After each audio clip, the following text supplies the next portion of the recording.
Hello everyone. आज मैं GS paper 2 का एक टॉपिक लेकर आई हूँ।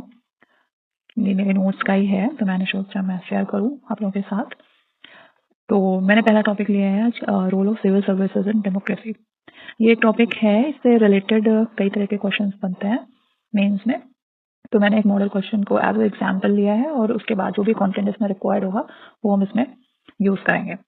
तो क्वेश्चन था कि टॉपिक फिलहाल तो टॉपिक क्या है, यही टॉपिक ये कहता है कि डेमोक्रेसी में जो सिविल सर्वेंट हैं वो उनका क्या रोल है, बेसिकली उन्हें कैसे ऑपरेट करना है।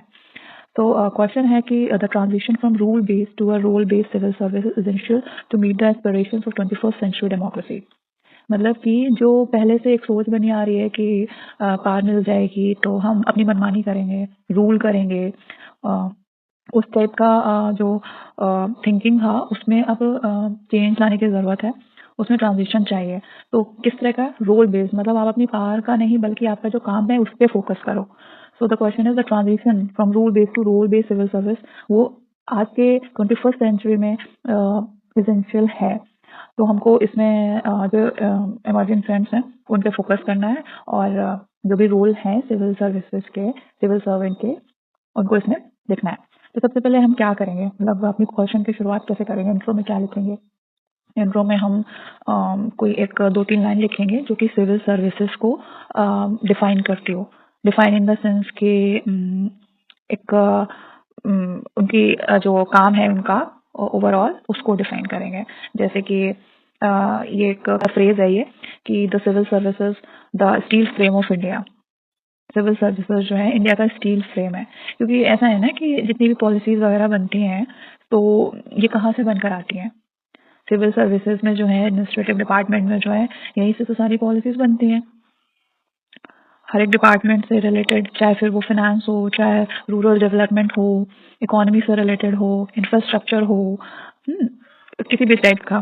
तो पॉलिसी मेकर्स तो यही हैं, इस वजह से इनको स्टील फ्रेम एक फेस दिया गया है। So serve as a permanent executive responsible for policy continuity and grass root implementation. तो ये क्या करते हैं, ये पॉलिसीज जो बनाते हैं वो इनका काम है कि उनको ग्रास रूट तक इम्प्लीमेंट करना, मतलब हर लेवल तक वो चीज़ें पहुंचाई जा सकें। कोई भी पॉलिसी अगर आ रही है, मतलब इनके थ्रू गवर्नमेंट कोई पॉलिसी या स्कीम अनाउंस कर रही है, तो इनका काम है कि उसको ग्राउंड लेवल तक पहुंचाना। In a vibrant democracy, the role is shifting from traditional command and control to becoming a facilitators of development, driven by philosophy of minimum government maximum governance. Basically यही कहना चाह रहा है कि आप अपने रुतबे को, अपनी शक्ति को, अपने भौकाल को साइड में रख के काम पे ध्यान दें ना। जिस चीज़ के लिए आपको पोजीशन मिली है उस पर फोकस करें। आप फैसिलिटेटर बनिए, ना कि आप अपना कमांड दिखाएं, वहाँ पे कंट्रोलिंग पावर दिखाएं, उस टाइप का। तो ये 3-4 लाइन है जो आपको इंट्रो में लिखनी है। मतलब सिविल सर्विसेज से रिलेटेड कोई भी क्वेश्चन आता है तो स्टार्टिंग में ये चीज़ें लिखनी ही लिखनी है। उसके बाद अब क्वेश्चन ने पूछा था ना कि इमर्जिंग ट्रेंड क्या चल रहा है। पहला पॉइंट है फ्रॉम हायरार्की टू कॉम्पिटेंसी। यहाँ पर इस पॉइंट में ये है कि हायरार्की का मतलब ये है, जैसे कि पहले क्या होता था ना, पहले क्या अब भी ऐसा हो रहा है लेकिन कुछ चेंजेस हो रहे हैं। मतलब कि प्रमोशन से लोग आगे बढ़ जाते हैं, एग्जाम क्लियर करते हैं, उसके बाद फिर उनके प्रमोशंस होते हैं, फिर वो धीरे धीरे आगे बढ़ते जाते हैं। इस तरह से ये एक हायरार्की अभी तक की चलती आ रही थी। लेकिन अब क्या हुआ है कि नई नई पॉलिसी, नया रूल आया है कि आप वो लेटरल एंट्री वाला, जहाँ पर आप आपकी स्किल्स देख के आप किस चीज़ में एक्सपर्टीज है उसके बेसिस पे आपको डायरेक्ट एंट्री ले लेते हैं। वो प्रोग्राम नेशनल प्रोग्राम है सिविल सर्विसेज कैपेसिटी बिल्डिंग का, मिशन करनी होगी उसी के बेसिस पे। तो यहाँ पे यही बोला गया कि हायरार्की से हम कॉम्पिटेंसी की तरफ बढ़ रहे हैं, जो आज का इमर्जिंग ट्रेंड चल रहा है। Traditional bureaucracy was often criticised for silo based functioning. Silo based functioning क्या होता है? सीलो बेस्ड फंक्शनिंग वही जो अभी तक के तौर तरीके जैसे चलते आ रहे हैं उस टाइप का, उसको क्रिटिसाइज किया जा रहा है। एक नए तरीके से लोगों को इन्वॉल्वमेंट की जाए एडमिनिस्ट्रेशन में, और उनको एक्सपर्टीज अगर कोई है, ज़रूरी नहीं है कि वो एग्जाम क्लियर करके ही आए, अगर उसमें वो क्षमता है तो उसको हम हायर कर सकते हैं। ठीक, the role is shifting towards a role based approach. उनको काम चाहिए बस। अगर digital literacy and domain expertise, जैसे कि आज की ज़रूरत क्या है, आज एआई है ना, जो एनवायरनमेंट रिलेटेड प्रॉब्लम्स आ रही हैं वो है, ये मतलब ये आज की नई समस्याएं हैं जिनको ध्यान में रखते हुए हमको एडमिनिस्ट्रेशन या फिर कह सकते हो सिविल सर्विसेज में चेंजेस चाहिए, एक्सपर्ट चाहिए। और टेक्नोलॉजी में, एनर्जी में, ग्रीन एनर्जी में, वो are prioritize over mere seniority. ठीक है, हम सीनियोरिटी को साइड में रख के हमें इन चीज़ों को प्रायोरिटाइज करना चाहिए, और ऐसा सरकार की तरफ से ऐसे प्रयास किए भी जा रहे हैं। पहला पॉइंट ये हो गया। दूसरा पॉइंट है डिजिटल फैसिलिटेशन। क्या मतलब है डिजिटल फैसिलिटेशन का? बेसिकली ये कहना चाह रहे हैं कि जैसे क्या होता था ना कि अभी तक चीज़ें हार्ड कॉपी में चलती थी, सारा डॉक्यूमेंटेशन वर्क होता था, रिटन वर्क होता था, तो ट्रांसपेरेंसी नहीं थी। लेकिन अब क्या है कि ट्रांसपेरेंसी नहीं थी और चीज़ें बहुत डिले हो जाती थी। अब क्या है, डिजिटल फैसिलिटी क्या कर रही है कि हाँ, हम जितने भी चीज़ें हैं वो क्लियर हैं, पेपरलेस वर्क है जिससे कि टाइम कंज्यूम नहीं होता है, कैशलेस गवर्नेंस है जिससे क्या हो रहा है, करप्शन रिड्यूस हो रहा है। This reduces the discretionary power of officials. इनकी वजह से क्या हो रहा है, जो मनमाने तरीके से अपना काम करते थे उनमें कमी आ रही है। thereby curbing corruption and improving the ease of living। Corruption कम हो रहा है और ईज ऑफ लिविंग भी इम्प्रूव हो रही है। तो ये एक बहुत ही इंपॉर्टेंट पॉइंट है।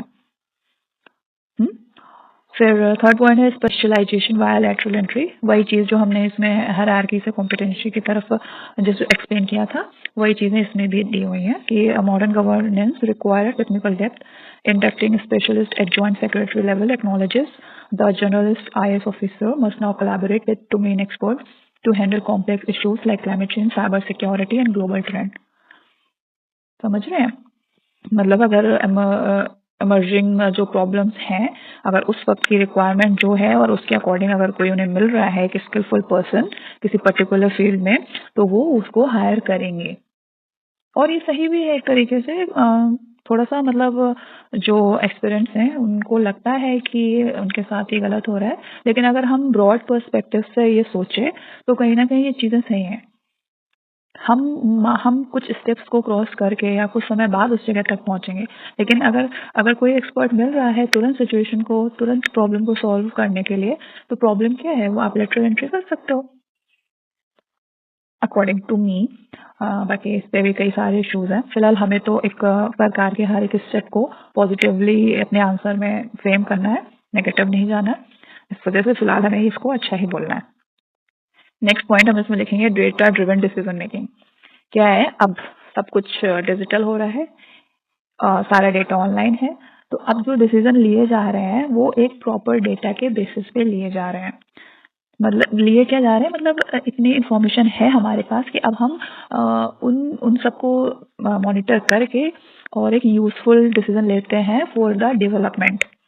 जैसे कि एक वर्ड यहाँ पर लिखा हुआ है, predictive governance, emerging trend in big data, AI allow civil services to move toward predictive governance. मतलब जैसे कहीं पर फ्लड आने वाला है, ड्रॉट आने वाला है, या फिर कोई क्या सुनामी, कुछ भी ऐसे डिजास्टर्स टाइप की सिचुएशन हो रही है, तो हमारे पास एक ये आर्टिफिशियल इंटेलिजेंस है जो हमें वो प्रॉब्लम आने से पहले हम उससे अवेयर होते हैं और कुछ ऐसे काम करते हैं जिससे जो प्रॉब्लम आ रही है उससे ज़्यादा नुकसान ना हो। और इसके अलावा ये भी है कि जैसे प्रोडक्टिव गवर्नेंस का दूसरा पर्सपेक्टिव ये है कि हम वो सैटेलाइट के थ्रू या मैपिंग के थ्रू ये देख सकते हैं कि कहाँ पर डेवलपमेंट नहीं है, कहाँ पर एरिया है जहाँ पे हम डेवलप कर सकते हैं।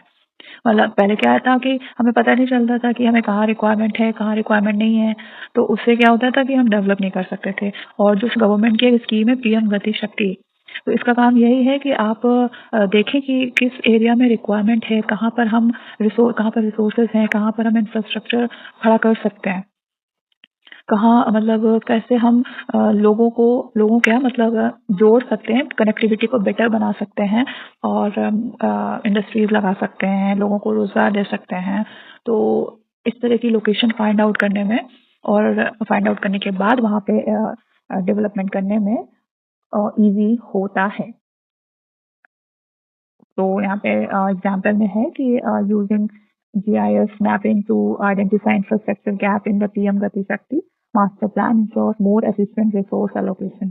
PM गति शक्ति का काम यही है कि हम ऐसी लोकेशन सर्च आउट कर लेते हैं जहाँ पे हमारे पास बेटर रिसोर्सेज हैं और हम उस जगह का डेवलपमेंट करेंगे। जगह एरिया अच्छा होगा तो हमारी कनेक्टिविटी बेटर होगी और भी कई सारे प्रॉफिट्स होंगे।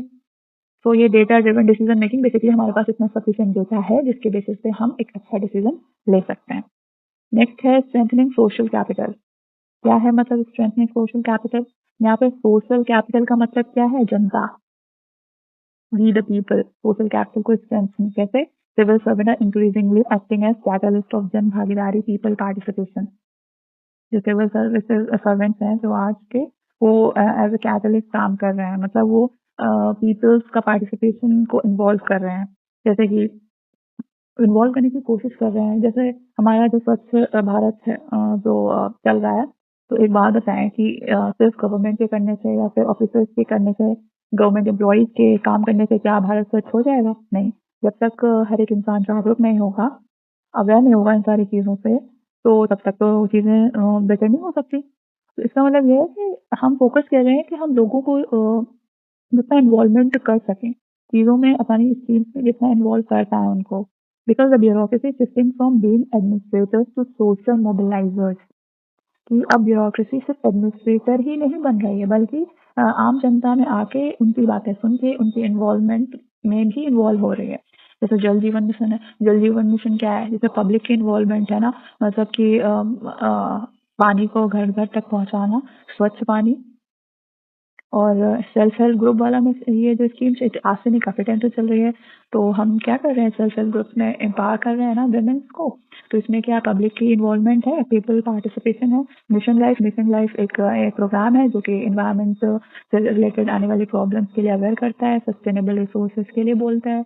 तो ये सिर्फ ये चीज़ें तब तक फुलफिल नहीं होंगी जब तक हम लोगों को इन्वॉल्व नहीं करेंगे, है ना। हमें उनकी भी राय चाहिए, उनको अवेयर करना है, चीज़ों को प्रमोट करना है। तो ये आज का इमर्जिंग ट्रेंड है कि सोशल कैपिटल को स्ट्रेंथ करो। सोशल क्या है? लोग हैं। फिर अब चैलेंजेस क्या आ रहे हैं? चैलेंजेस हम सभी जानते हैं कि पॉलिटिकल प्रेशर होता है। कोई ईमानदार ऑफिसर होता है, वो ना चाहकर भी वो दबाव में काम करता है। जो डिसीजन वो नहीं लेना चाहता है वो भी उसे लेना पड़ता है। तो कहीं ना कहीं, हाँ, ऐसे बहुत कम लोग हैं जो बहुत ज़्यादा ईमानदार है, और होते भी हैं तो फिर उनका ट्रांसफ़र किया जाता है। लेकिन हाँ, कहीं न कहीं तो ये चैलेंज है, हर कोई इतना नहीं करता है। Political neutrality, the pressure of committed bureaucracy remains a threat to the impartial advice. मतलब कि कहने का मतलब ये है कि एक ब्यूरोक्रेट इम्पार्शियल होके एडवाइस नहीं दे पा रहा है, उसके लिए खतरा ही है। तो फिर ये एक तो ये प्रॉब्लम आ रही है। दूसरी स्ट्रक्चरल रेजिस्टेंस, मतलब कि जो लोगों की एक वही कंजर्वेटिव रूढ़िवादी सोच बनी हुई है ना कि अब हम तो आईएएस बन गए हैं, एसडीएम बन गए हैं या फिर डीएम बन गए हैं, तो अब हम हैं साहब हैं, साहब कल्चर। ये जो माइंडसेट चला आ रहा है, तो अब इसको रिक्वायर है कि ये अब सेवक माइंडसेट की रिक्वायरमेंट है। लेकिन क्या है कि ये जो माइंडसेट है इसको चेंज करने में अभी समय लगेगा, क्योंकि कुछ चीज़ें ये आज से नहीं, कब से चलते आ रहे हैं। एक पावर जब इंसान को मिल जाती है तो फिर वो अपने पावर का इस्तेमाल ना करे, ऐसा पॉसिबल ही नहीं है। तो उसको अपने माइंडसेट को बदलने की ज़रूरत है, और इस माइंडसेट के साथ ना वो अपने काम के प्रति ईमानदार नहीं होता, अकाउंटेबल नहीं होता, ट्रांसपेरेंट नहीं होता, है ना। तो ये चैलेंजेस हैं। और फिर लास्ट में तुमको कुछ ऐसा पॉइंट लिखना है जिससे कि आप ये कह सकते हो कि कैसे इम्प्रूव किया जाए, क्या बेहतर कर सकते हैं। तो हमें लिख देना है कि अगर हमें अपनी इकोनॉमी को ट्रिलियन भर बनाना है, विकसित भारत बनाना है 2047 तक, तो फिर सिविल सर्विसेज को नोलन प्रिंसिपल पे बेस चीज़ें करनी होंगी, एजाइल गवर्नेंस मॉडल को फॉलो करना होगा।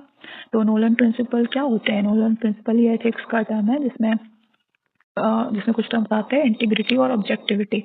पुराने जो ट्रेडिशनल तरीके हैं, तौर तरीके हैं, उनको छोड़ के अब नए तरीके से रूल करिए। रूल नहीं, अब रोल को फोकस करिए, रूल मत करिए।